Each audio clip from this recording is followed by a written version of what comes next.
হোটেলের ঘরে বান্ধবীকে নিয়ে ধাওয়ান, অসন্তুষ্ট রোহিতের প্রশ্ন, তুমি কি আমাকে ঘুমোতে দেবে না? 2006 সালে ভারতের দলের হয়ে খেলতে গিয়েছিলেন ধাওয়ান রোহিতেরা। প্রতিযোগিতার শুরুতে রান পেয়েছিলেন বাঁহাতি ওপেনার। সেই সফরে ধাওয়ানের কাণ্ডে অসন্তুষ্ট হয়েছিলেন রোহিত। 19 বছর আগে শেখর ধাওয়ানের উপর রেগে গিয়েছিলেন রোহিত শর্মা। হোটেলের ঘরে বান্ধবীকে নিয়ে ঢুকেছিলেন ধাওয়ান, যা মানতে পারেননি রোহিত। 2006 সালের সে ঘটনার কথা আত্মজীবনীতে লিখেছেন ধাওয়ান। 2006 সালে ভারতের দলের হয়ে খেলতে গিয়েছিলেন ধাওয়ান রোহিতেরা। প্রতিযোগিতার শুরুতে রান পেয়েছিলেন বাঁহাতি ওপেনার।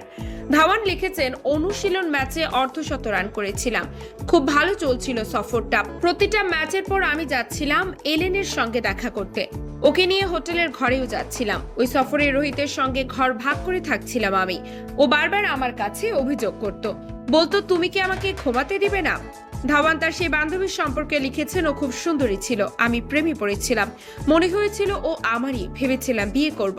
তাদের সম্পর্ক নিয়ে চর্চা শুরু হয়েছিল। ধাওয়ান লিখেছেন, একদিন আমি এলেনকে নিয়ে খেতে গিয়েছিলাম, গোটা দলের মধ্যে সেটা জানাজানি হয়ে গিয়েছিল।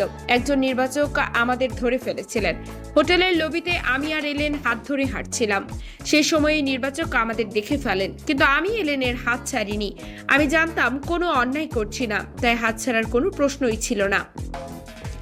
ওই সফরে ধারাবাহিকভাবে ভালো খেললে ভারতের সিনিয়র দলে সুযোগ পাওয়ার সম্ভাবনা ছিল, কিন্তু আমি ধারাবাহিকতা দেখাতে পারিনি।